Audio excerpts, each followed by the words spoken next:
Hello दोस्तों, स्वागत है आप सभी का आपके अपने प्लेटफॉर्म पर। मेरा नाम प्रियांशु और आज मैं कराने वाला हूं सीटेट को ध्यान में रखते हुए क्लास 5th एनसीईआरटी का ईवीएस का चैप्टर 1।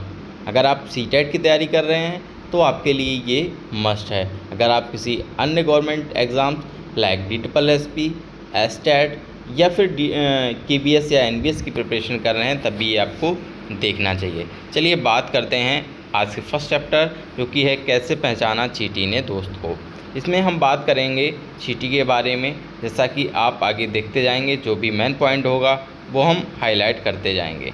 जैसे कि आपने देखा होगा कि चींटियां जो हैं वो कैसे रास्ता फाइंड करती हैं, एक दूसरे के पीछे कैसी चलती हैं, इन सब के बारे में इस चैप्टर में बताया गया है। तो यहाँ पर हम देखेंगे कि बोला गया है जानवरों में भी देखने, सूंघने और महसूस करने की शक्ति होती है। मीलों दूर से शिकार को देख सकता है, कोई हल्की से हल्की आहट को भी सुन लेता है, कोई जानवर अपने साथी को सूंघकर ढूंढ लेता है ना। जानवरों की अजब दुनिया, मतलब कहने का मतलब है जानवर जो होते हैं वो एक दूसरे को सूंघकर उनकी स्मेल से वो पहचान लेते हैं। इसके बाद हम सीधे आते हैं पेज नंबर 3 पे, जो कि दिया गया है कि बहुत साल पहले वैज्ञानिक ने इसी तरह के प्रयोग किए थे। नतीजे पे पहुँचे कि चींटियाँ चलते समय कुछ ऐसा छोड़ती हैं जिससे सूंघकर पीछे आने वाली चींटियों को रास्ता मिल जाता है। जैसे आपने देखा होगा, कागज़ पे चल रही हो चींटी, उसको आप क्या करें, पेंसिल से काट देते हैं तो वो रास्ता भटक जाती है या छोड़ देती है। तो ये सब किससे हो रही है? कुछ नर कीड़े जो हैं वो गंध से एक दूसरे को पहचान लेते हैं। ऐसा क्यों? मच्छर आपको कैसे काटते हैं?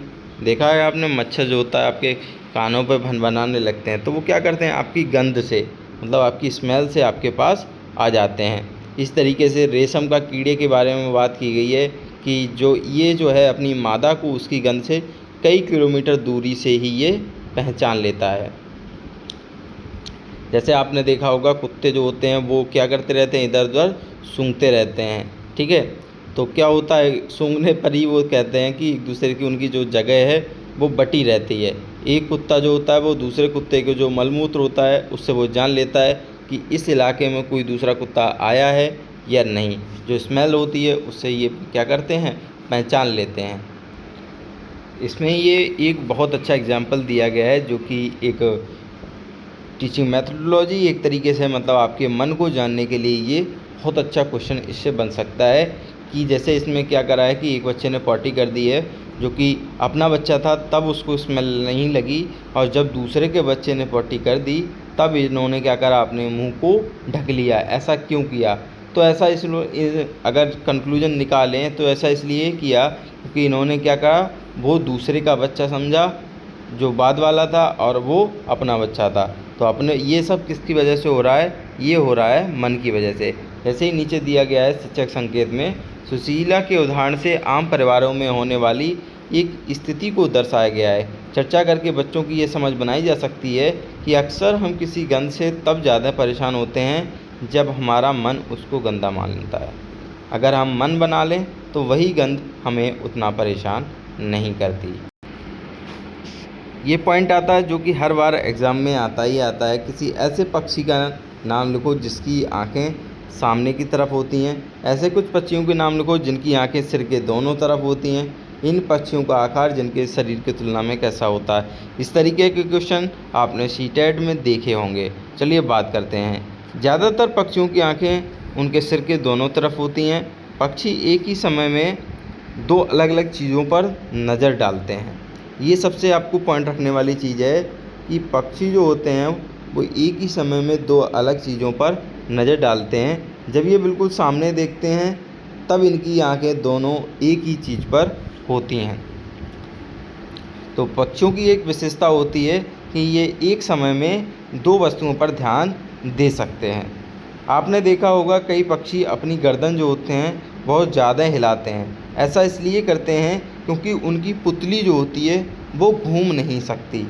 इससे भी आपने देखा होगा क्वेश्चन आया हुआ है कि पक्षी अपनी गर्दन क्यों घुमाते हैं, क्योंकि उनकी जो पुतली होती है वो इधर उधर नहीं घूम सकती। इस वजह से ये क्या करते हैं, अपनी गर्दन को घुमाते रहते हैं। तुम भी अलग अलग तरीक़ों से देखो। तुम अपनी दाईं आँख बंद करो या हाथ से ढको, उसी समय साथी तुम्हारा बिल्कुल दाईं तरफ थोड़ी दूर खड़ा होकर कुछ एक्शन करे। इस तरीके के आपको दिया गया है। शिक्षक संकेत में आप देख रहे हैं, पक्षी जब दोनों आँखें एक ही चीज़ पर केंद्रित करते हैं तो उन्हें चीज़ की दूरी का एहसास होता है, और जब अलग अलग चीज़ों पर केंद्रित करते हैं तो उनका देखने का दायरा बढ़ जाता है। पक्षियों के सिर पर उनकी आँखों की स्थिति का अवलोकन करने से बच्चों को ये बात समझाने में आसानी होगी। ठीक है, तो यहाँ से एक क्वेश्चन हर बार बनता है, तो ये आपको बहुत ही ध्यान रखने की ज़रूरत है। एक क्वेश्चन इससे हर बार आया हुआ है कि चीलबाज और गिद्ध जैसे पक्षी हमसे 4 गुना ज़्यादा दूर से देख पाते हैं। जो चीज़ें हमें 2 मीटर की दूरी से दिखाई देती हैं, वही चीज़ ये 8 मीटर की दूरी से देख लेते हैं। तो ये बहुत ही इम्पोर्टेंट पॉइंट है, इसको आपको ध्यान रखने की ज़रूरत है कि चीलबाज और जो गिद्ध होते हैं, ये पक्षी हमसे 4 गुना ज़्यादा दूर से देख पाते हैं। आगे बात करें कि ये दिया गया है आपको, इतने सारे रंग दिखाई देते हैं, उतने रंग जानवरों को दिखाई नहीं देते हैं। तो ये आमतौर पर माना जाता है कि दिन में जो जागने वाले जानवर कुछ रंग देख पाते हैं, और जो जानवर रात में जागते हैं वो हर चीज़ को सफ़ेद और काला ही देखते हैं।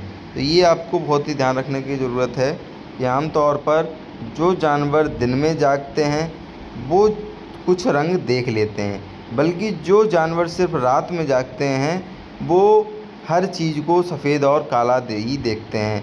तो ये आप पॉइंट अपनी नोटबुक में नोट कर लीजिए।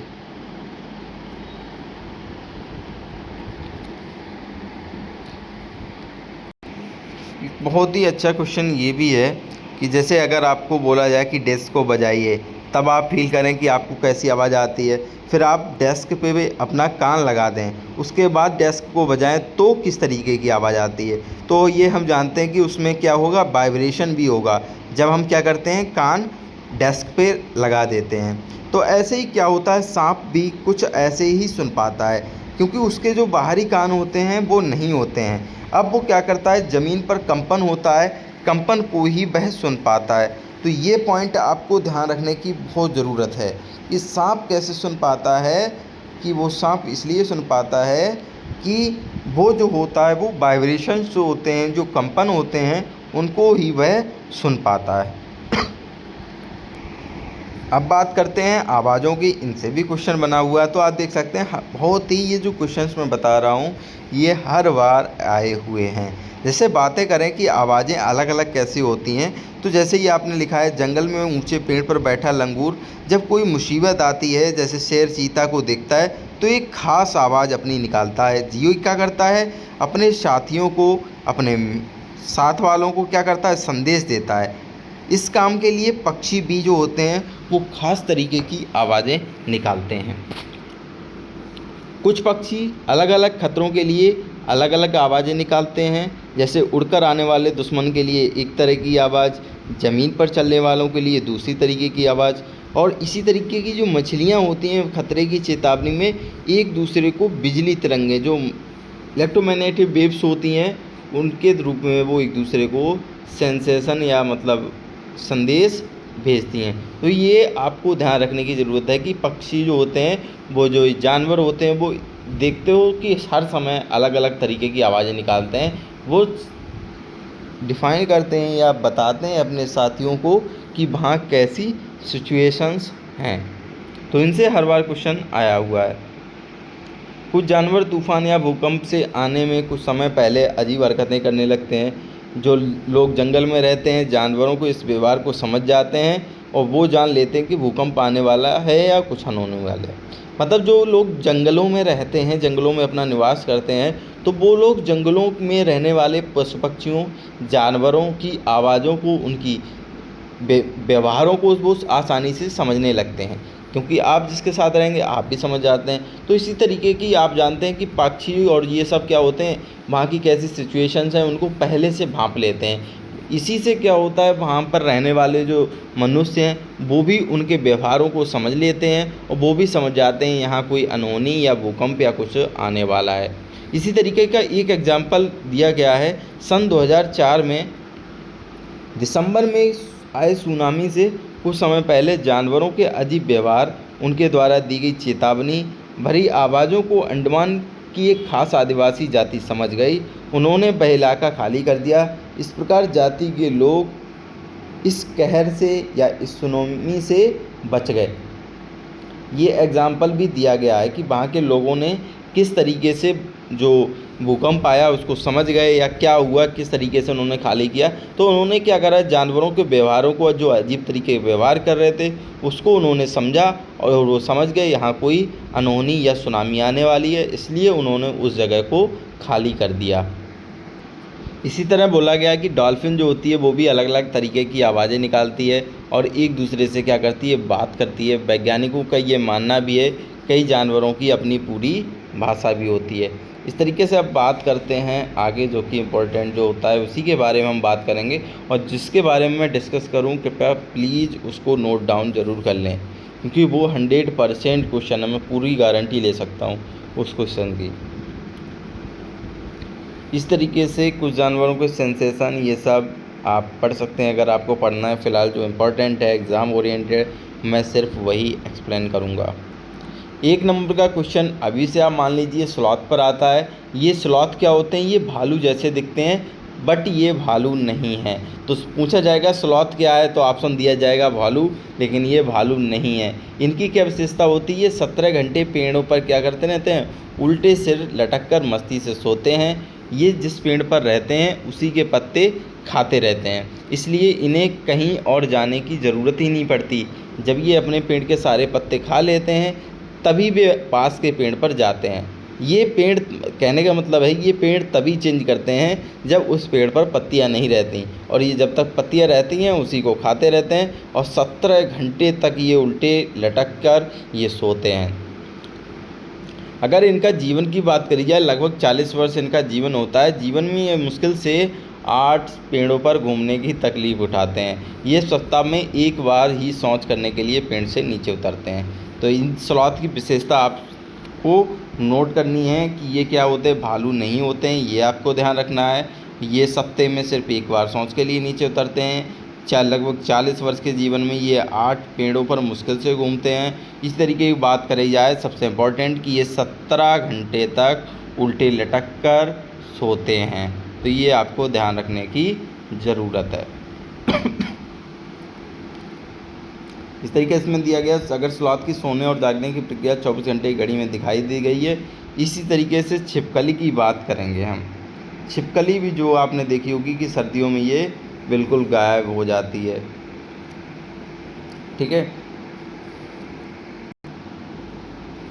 आप सबसे इम्पोर्टेंट इसके भी पॉइंट हैं, ये भी आपको ध्यान रखने की ज़रूरत है कि बाघ अंधेरे में हमसे 6 गुना बेहतर देख सकते हैं। बाघ हमसे कितना अधिक देख सकते हैं, 6 गुना बेहतर देख सकते हैं। बाघ की मूंछें हवा में हुए कंपन को भांप लेती हैं और उसे शिकार की बिल्कुल सही स्थिति का पता चल जाता है। इससे इन्हें अंधेरे में रास्ता ढूंढने में भी मदद मिल जाती है। तो इसको आपको ध्यान रखना है। बाघ अपने इलाके में मूत्र करके अपनी गंध छोड़ते जाते हैं। ये इलाका कई किलोमीटर बड़ा हो सकता है। एक बाघ किसी दूसरे बाघ के मूत्र की गंध को झट से पहचान लेता है और उसे इलाके में घुसना है या नहीं, मतलब घुसना है या नहीं है, ये तो उस बाघ की मर्जी।